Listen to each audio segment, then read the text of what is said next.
Kaki saya boka juga mata. Ada pada mobil. Terus ada woi boka kita nak kesasahan kiri. When Gillian Belben heard the Mariah Jones in the radio, when her driver was driving her around, she heard him. The man was playing the cassette. And so, who is this man? He said it's called the Mariah Jones. And then that just it. She fell in love with the Mariah Jones.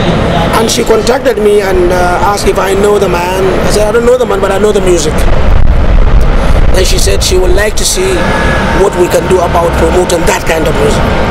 Now, I'm aware of a musical collaboration between a British Jewish violinist called Yehuda Menahem and an Indian sitar player called Ravi Shankar.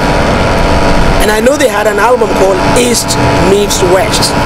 So I told Gillian it would be a very good idea if we could get somebody from northern Nigeria to collaborate with somebody from northern England, and then we can call the project North Meets North. And that is how the idea of inviting Rod Peterson to come around to Nigeria and collaborate with the Mariah Jones came into me.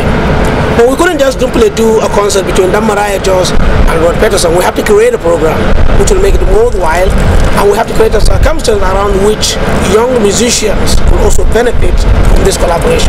So we had a whole week of workshop in which we invited poets, drummers, shantu players, everybody, and they spent a whole week rehearsing.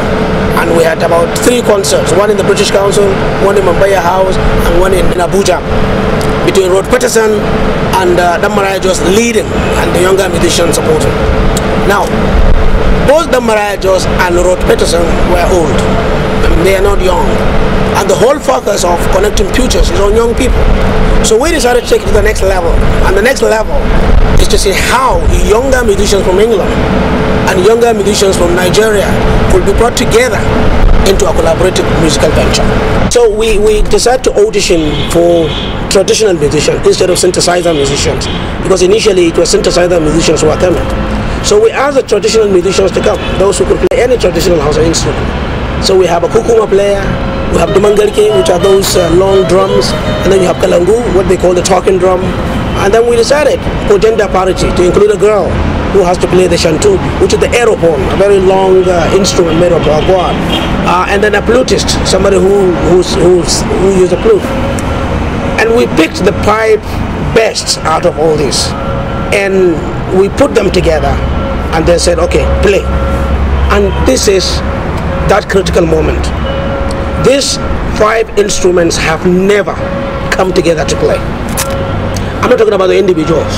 I'm talking about the fact that the first time in Hausa music history where you have 5 totally different instruments coming together and blending harmoniously and producing a sound.